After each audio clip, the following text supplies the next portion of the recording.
Evet değerli konuklarımız, Sermaye Piyasaları Kongresi 2018 CFA Society İstanbul sponsorluğunda Bana Bu Kalemi Sat paneliyle devam edecek. Panelimizin konu başlıkları yurt dışı satışa aracılık yapan yatırım bankası temsilcilerinin beklentileri, önem verdikleri hususlar, analiz yöntemleri ve yabancı yatırım bankacılarının gözünden ihraçlar olacak. Bana Bu Kalemi Sat panelinin moderatörü CFA Avrupa, Orta Doğu ve Afrika Yönetim Direktörü Sayın Gary Baker. Buyurun.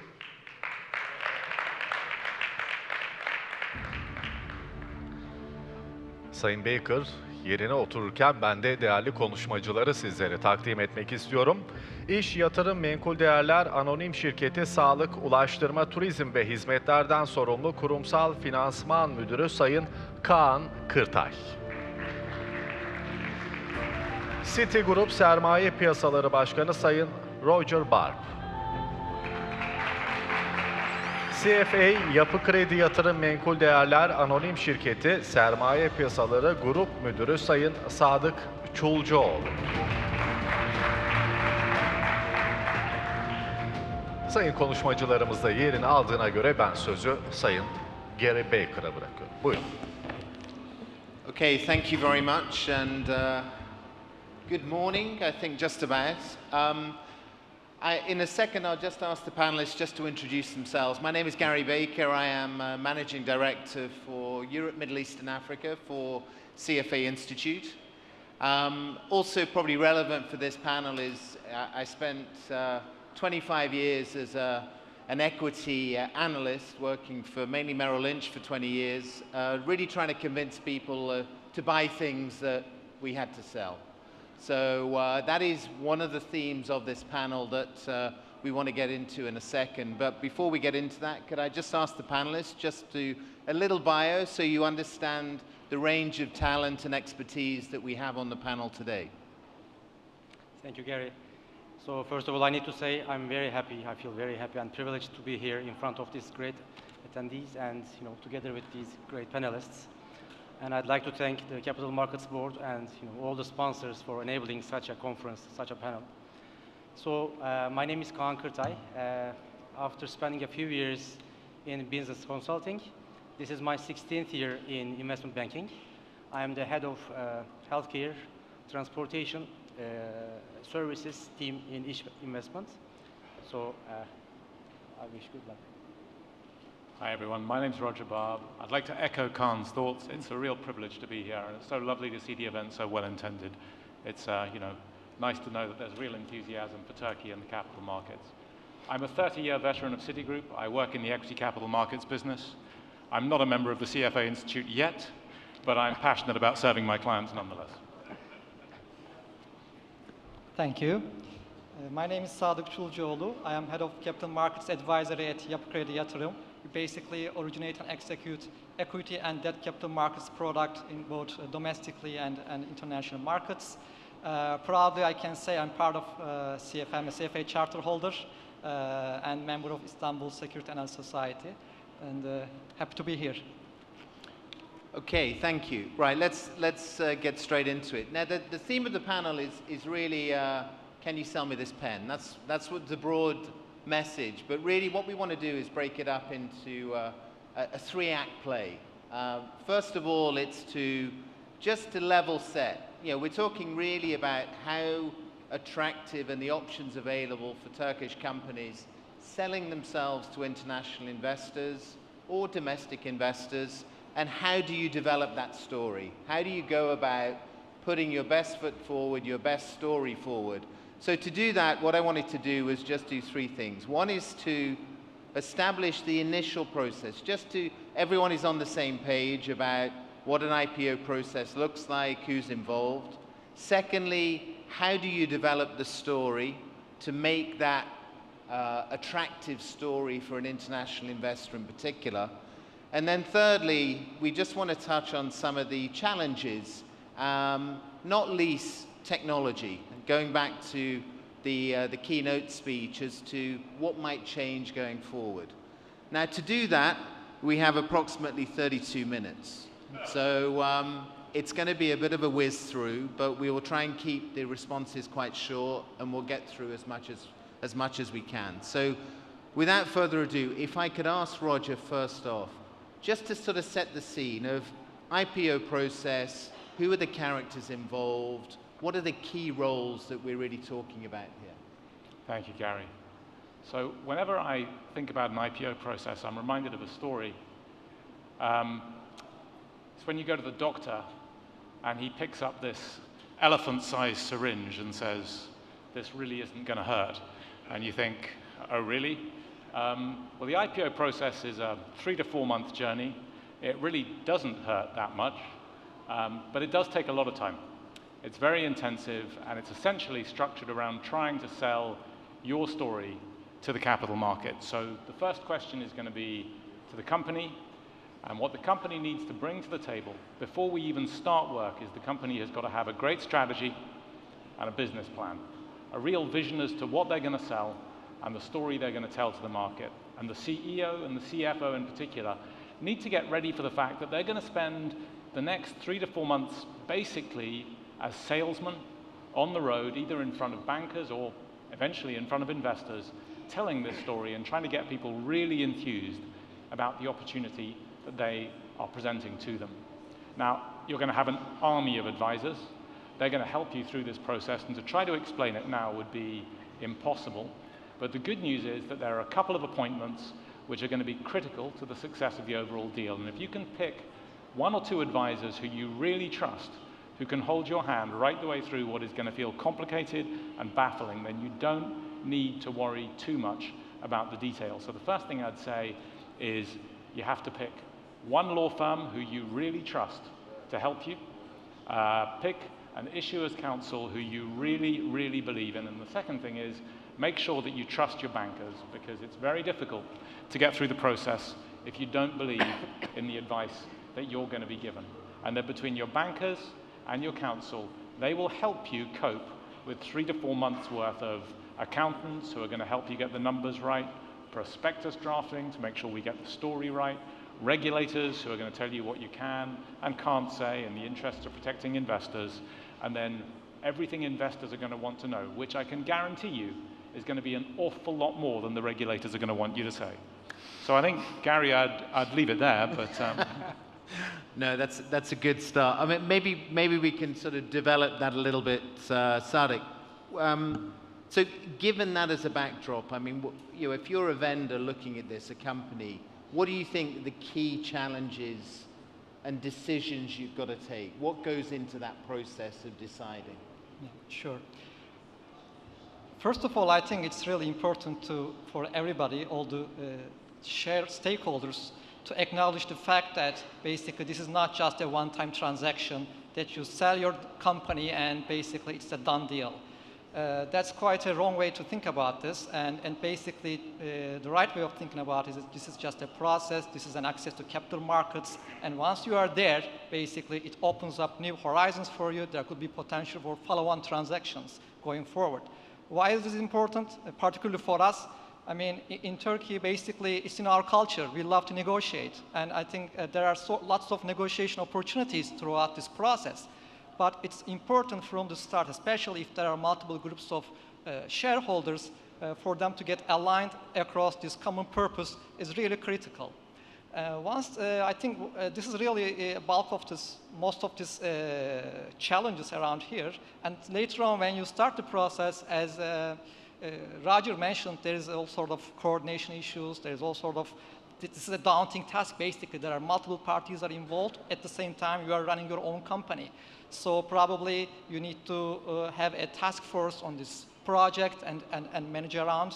And also markets are really volatile, another challenge there. I mean, you have a timeline in your mind, but at the end of the day, things happen, maybe even not market related, things like fat fingers, which have happened, we have issues basically experienced that in Turkey. So there is certain element of luck and psychology that needs to be managed.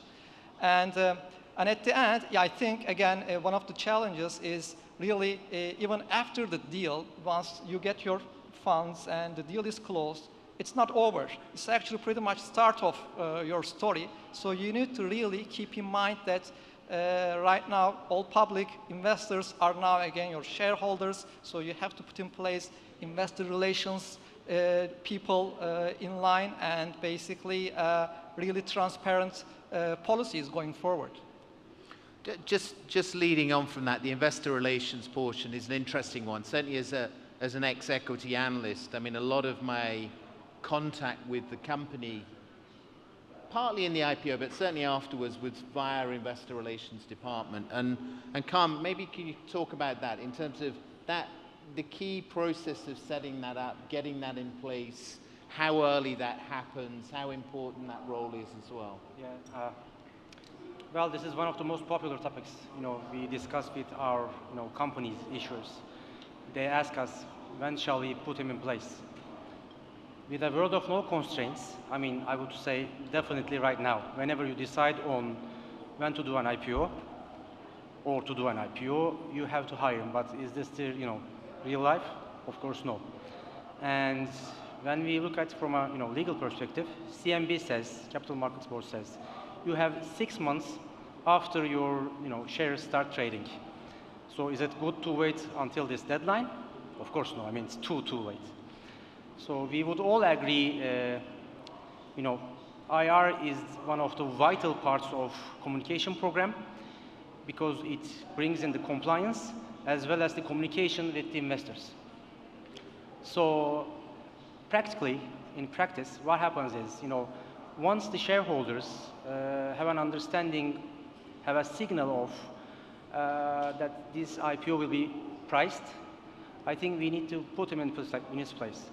So when this happens is right after the pilot fishing. So after the pilot fishing, probably the shareholders would be, confident that they would be doing the IPO. There are still risks, but it would be nice to have him in place. So how does he help us? He helps us in 2 ways. One, he's used to this. He knows to deal with Capital Markets Board, the other regulatory bodies, and he's knowledgeable about the process. And second, he is good with the investors. I mean, he probably knows the investors before, and the investors know him. So the sooner we get him on the table, the easier things will be for us.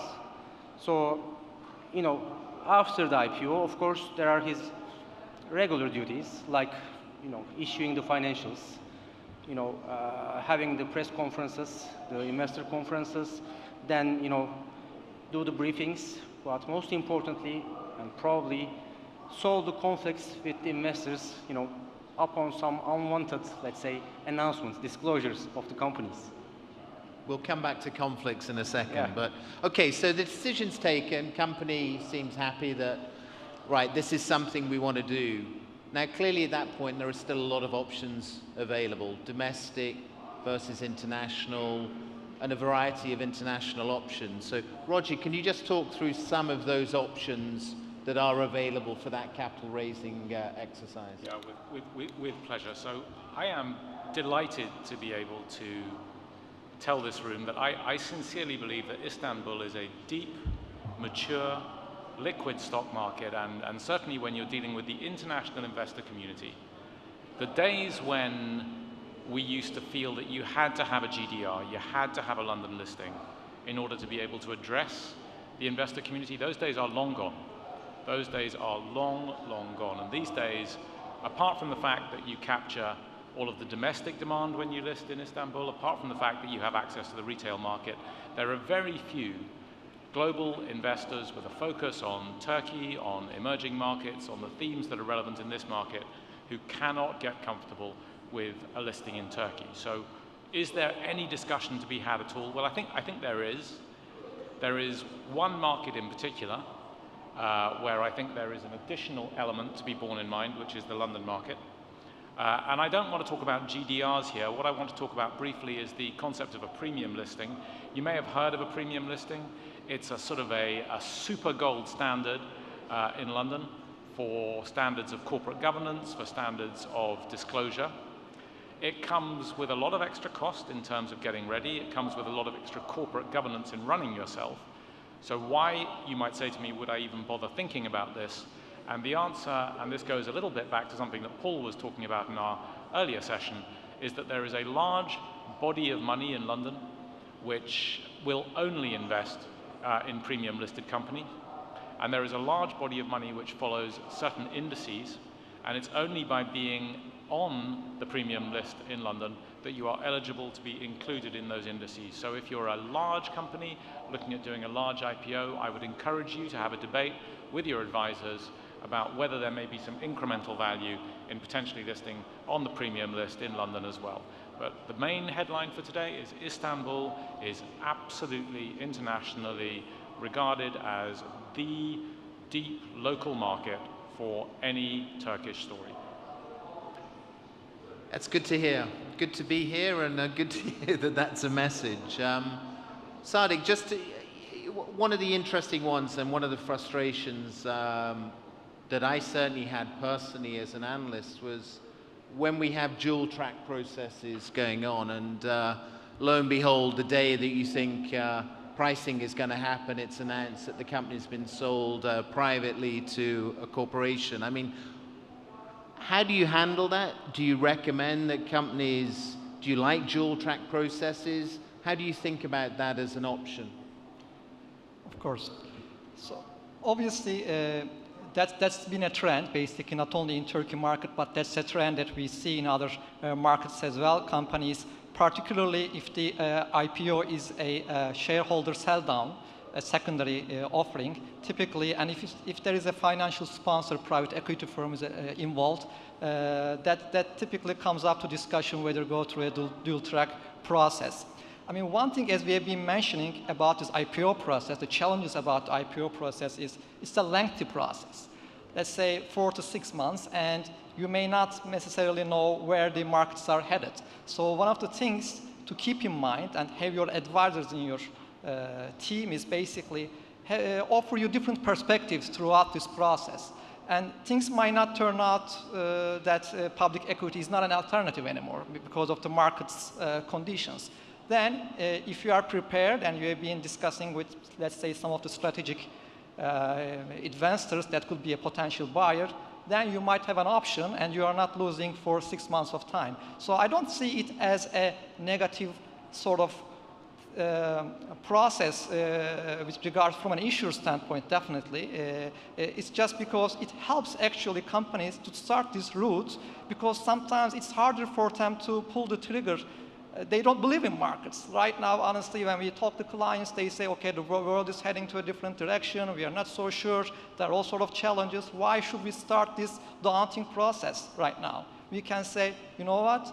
Let's start as a dual track process, and let's see, maybe let's get prepared. And if markets are open and if it's to your advantage, you'll go through IPO route. And, but obviously, it needs to be well managed. I agree with you. I mean, preferably the deal, if a certain decision is made before the deal goes public, it's a preferred way to go, so that you manage the expectations. You don't have investors done all the work, preparatory work, and during the last couple of days of book building, that could be sometimes disappointing for investors. But at the end of the day, these are all, I think, for the better health of the market. I think this is a very good process.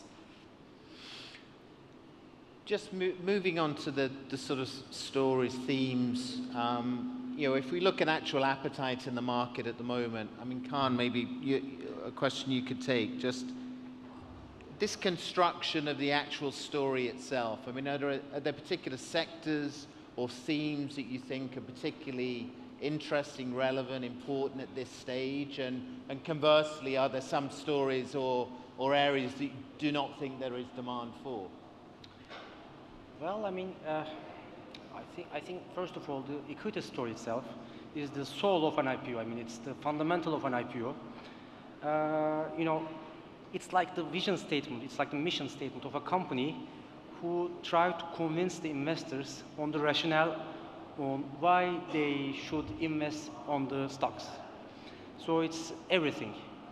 Well, we as the investment bankers, help the companies word these, put these into words, but frankly speaking, the essence of it must be within the company. So if there is no strategy of the company, if there is no idea in the company, then we really lack it. I mean, the idea must be behind, in the roots of the company, because it helps us in, you know, understanding marketability of this IPO, as well as the pricing at the end of the day. We have to convince the shareholders on what prices, on what valuation this could be done. And investors are demanding, at the time being, you know, from Turkish equity stories, they expect more of like growth, like in any emerging markets, as well as some deleveraging. They want the integrity, they want the markets, your company, the, you know, strategy of your company, your shareholders' ability to do it, to be aligned, and they want you to focus on what you need to do with the IPO proceeds after the IPO. So when we are, you know, trying to build up an equity story, we look at 3 basic points. One, what is the market? How big is the market? Is it a promising market? And within this market, is it a promising company? Does it have a good strategy, good, you know, model to operate and to overcome rivalry? This is very important to explain. If you fail this, well, it ends from the beginning. 2, the talent bench. If the managers, if the, you know, the ones who will follow this strategy, who will, you know, apply this strategy to the company is not there, if the company lacks it, then it's not success, because they trust in the managers, the management of the company, to enable this happen. So, you know, experience is very important. And the third very important point is the financials and the peers. While, you know, analysts or investors, you know, try to understand the company, they look at the financials, the KPIs, they look at the peers, they look at, you know, in which markets such companies maintain success. Will you be able to maintain this success after the IPO, after, you know, things start running with the new investors? And, you know, if they cannot see it all together in integrity, it will not work, it will fail. You mentioned use of proceeds there, and I mean, it's quite a topical issue, I suppose, in Turkey at this point. And Roger, I mean, a couple of questions here. One, is it legitimate, you think, or a strong enough story to say we're raising equity to de-lever? And secondly, you know, sort of related, I mean, there previously was always a little bit of a stigma about companies coming out of private equity hands onto public markets as to whether there was any value left for investors. And is that still the case? Is there still some nervousness or reluctance on the part of investors in that situation? All right, those are very, very good questions, very fair, very topical. So let's start with the use of proceeds question, and the, you know, the question is, you know, is it okay to come to the market and say, well, I'm not going to build a new factory, I'm not going to expand into a new country, all I'm going to do is take my balance sheet from position A to position B and reduce the debt. And I'm going to do, I guess, what do they call it, a politician's answer. I'm not going to quite answer the question in the form it's been asked. I think the way an investor looks at any story is they say to themselves, first of all, do I have an opportunity to gain exposure to these themes, to this sector, to this kind of story in some other way? And so the first thing you've got to say to yourself is, how easy is it for an investor to replicate the kind of story which I'm selling? And the reason why I say this is because if you are the only opportunity for somebody to gain exposure, for example, to I don't know, consumer retail growth in Turkey, then you're playing from a pretty strong hand in terms of getting people to follow you. And then the next question becomes, well, what am I actually doing here? So if you are competing heavily because there are hundreds of other listed companies who offer the same exposure, then obviously you want to be telling a story which is more dynamic and more exciting than all of the other guys. And in those kind of circumstances, being able to tell a story which is about accelerating growth or accelerating profitability is going to be that much more arresting. On the other hand, companies who have a bad balance sheet, companies who have a severe currency mismatch in terms of their liability profile, are going to face an uphill struggle.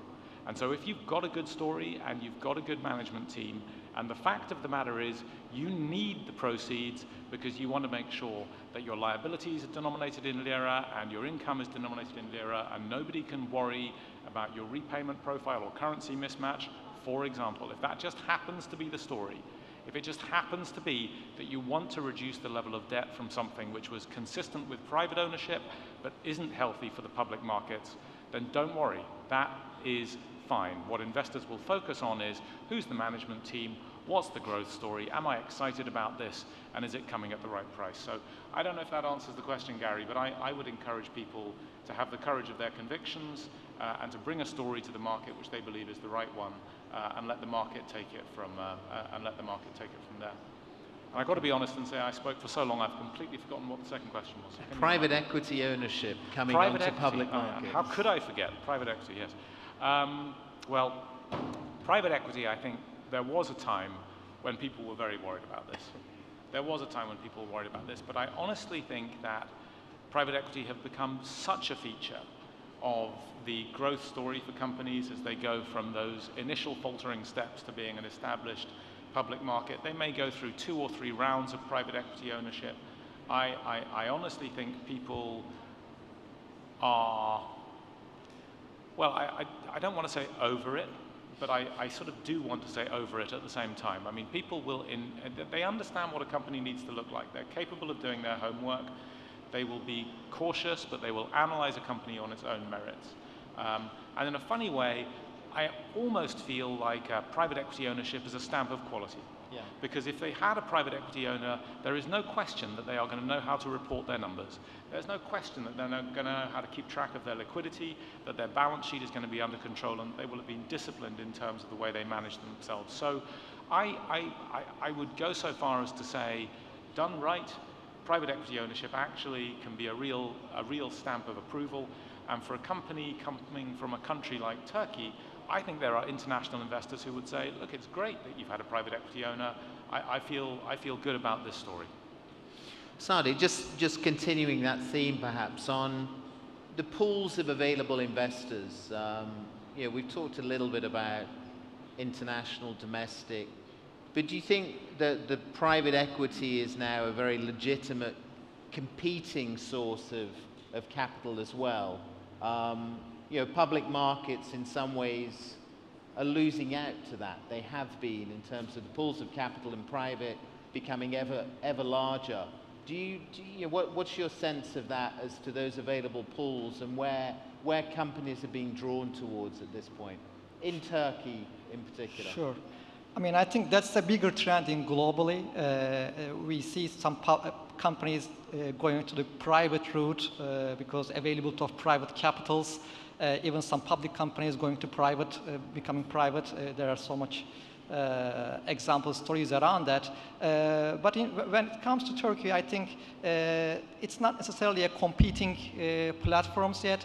So when a company, typically when they are thinking about a public raising capital through public markets, it's not necessarily something that's in competition to private market because they come into different stages, typically in Turkey. But what's encouraging, I think, is for private equity investors is basically now that last year and 2017, they have exited through public markets. So it actually for them attracts, I think, bigger private equity funds because the availability of public market as an alternative exit platform. So I think that's important.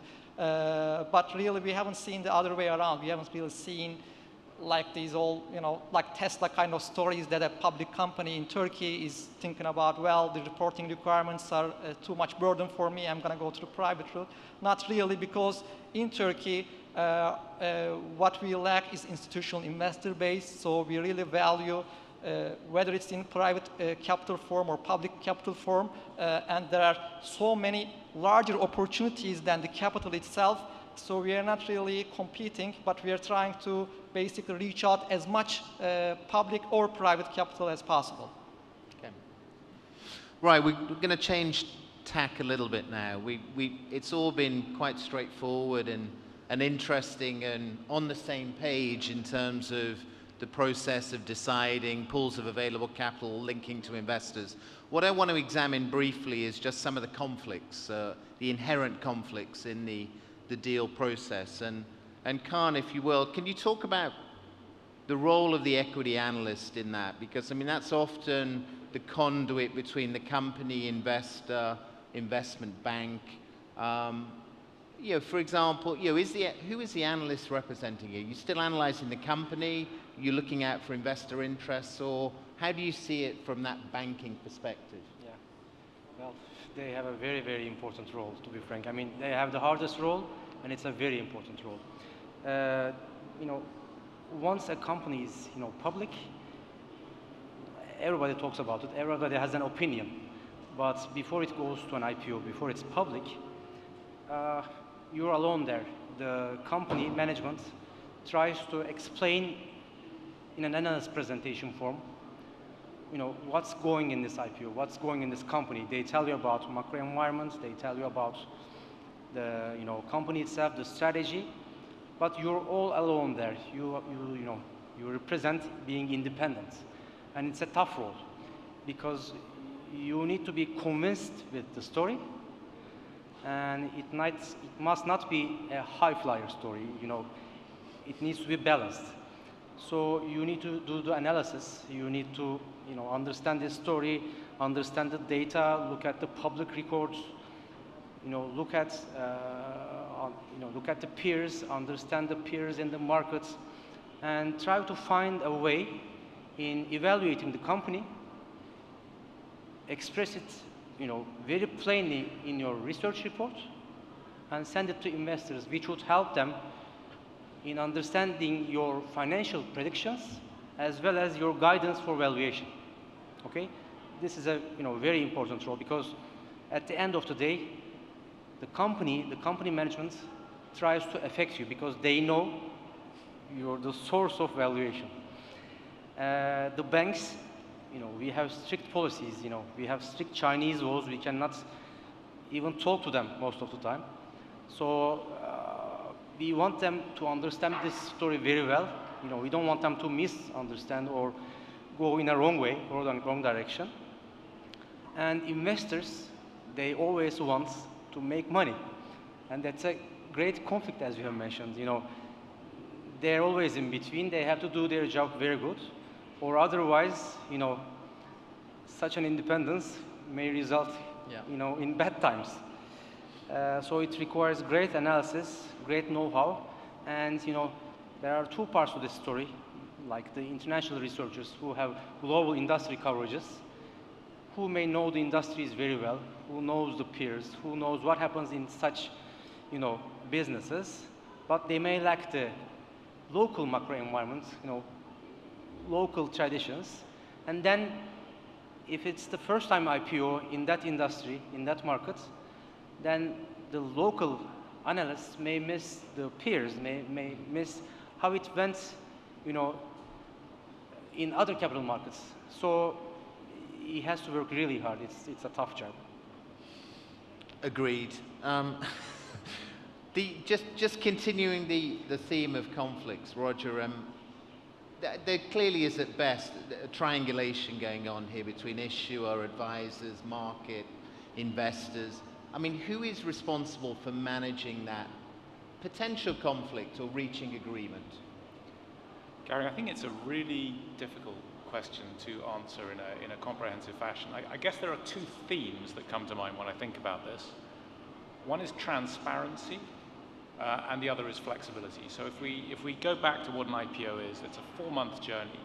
I think one of the real challenges for any issuer is you have no idea what the outcome is going to be when you embark on that journey, and you don't really get visibility on it until right towards the end. And that perception of has there been a conflict or not, I think often comes down to how people feel about the final result of the transaction. And do they feel they got the value they got deserved? And do they feel they got the distribution they wanted? And do they feel they got the commitment from their advisors that they needed in terms of engaging with the investor base? And that's why I say flexibility is key. I mean, we've seen markets move quite sharply in a number of directions just over the last 3 to 4 months, and so you could imagine how that might affect a transaction when you start at one place and you think, what do I reasonably expect to be the situation when we market these equities today? And then 4 months go by, and there's economic noise, there's geopolitical noise, and the markets can just be in a different place by the time you get to marketing. So the first thing I would say is I think people need to be flexible and understanding about the fact that we're working towards an objective, but we're working against a moving background, and where we may come out at the end is not necessarily the same thing. And what you need is to feel comfortable that people are showing up and working hard and doing the best job they can. The second thing that I think we can do about conflicts is to have transparency.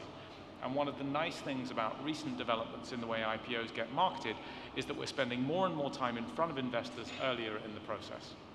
And sharing that feedback from investors directly with issuers so that they don't feel that it's been intermediated, they don't feel that anyone's had a chance to apply a filter, I think is incredibly valuable in that regard.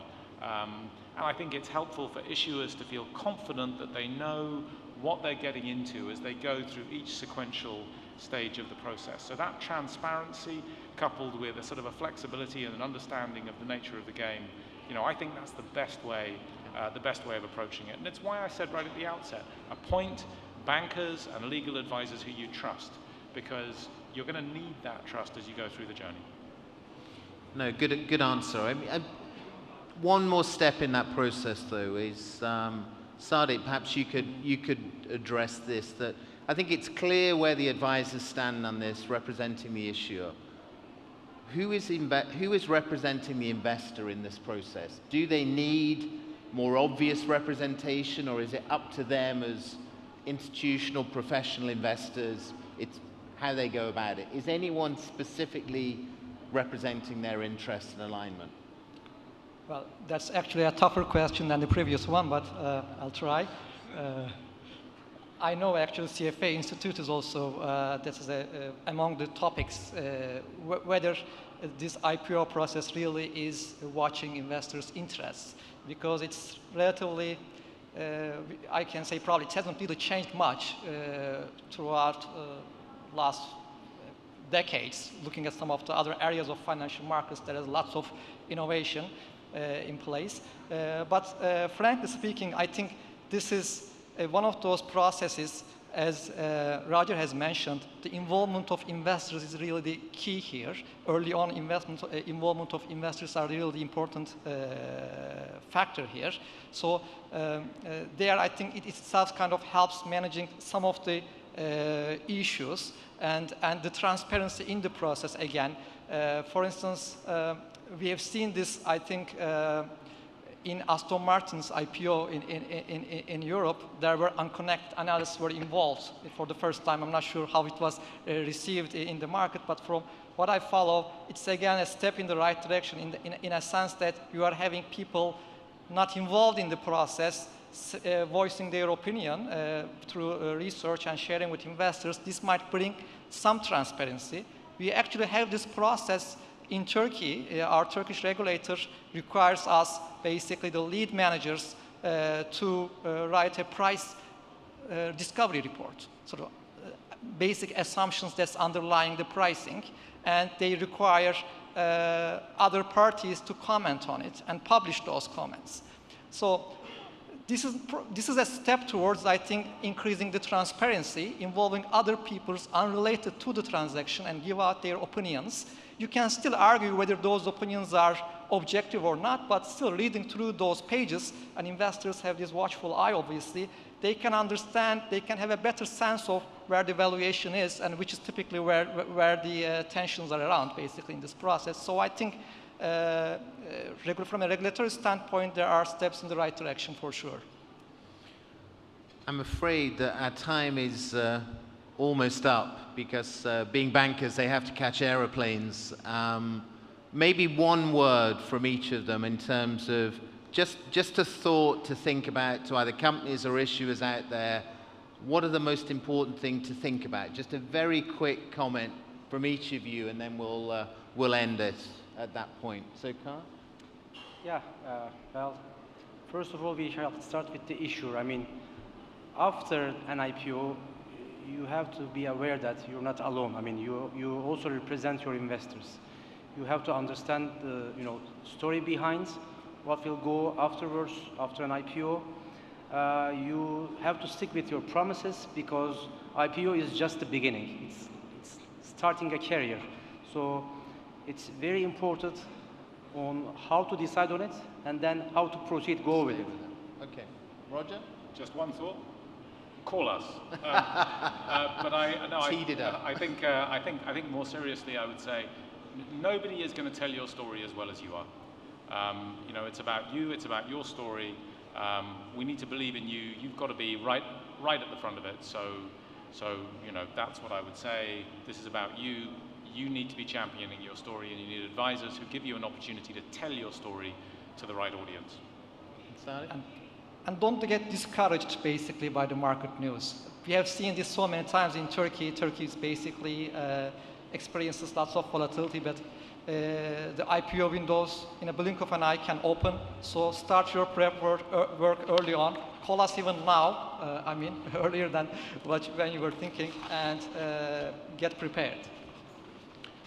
Look, there are so many other things we could talk about on technology, on future state, future models, pressure on fees.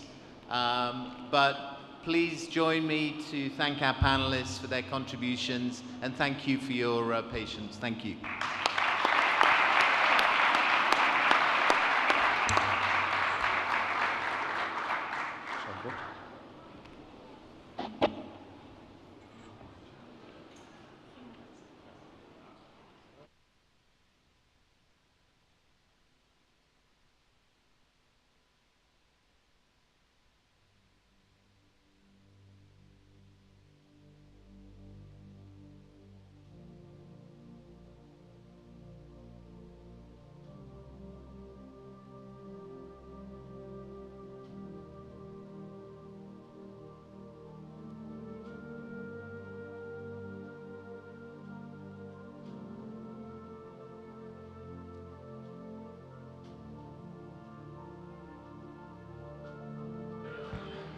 Evet efendim, değerli konuklarımızı bir kez daha sahneye davet etmek istiyorum. Konuşmacılarımıza teşekkür ediyoruz. Kısa bir süre kendilerini sahnede misafir edeceğiz. Sermaye Piyasaları Kongresi 2018'e katkı ve katılımlarından dolayı CFA Society İstanbul Başkan Yardımcısı Sayın Ertunç Tümen kendilerine teşekkür plaketlerini takdim edecekler. Buyurun lütfen.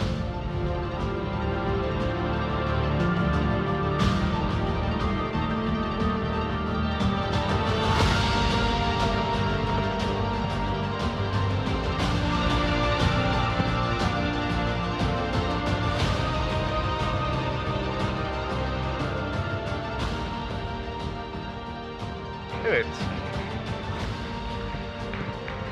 Şimdi bu panelden sonra 1 saat öğle yemeği aramız olacak, ancak bu salonda ara olmayacak. Birazdan size hatırlatacağım. Genç fütüristlerin gözüyle gelecek paneli A salonunda, yani burada siz değerli konuklarımızla birlikte değerli konuşmacılarımızı ağırlayacağız burada.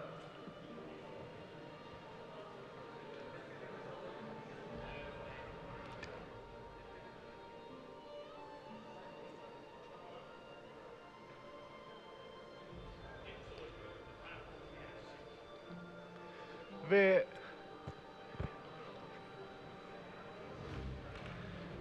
CFA Society İstanbul sponsorluğunda gerçekleşti panelimiz. Video ile birlikte bitiriyoruz paneli.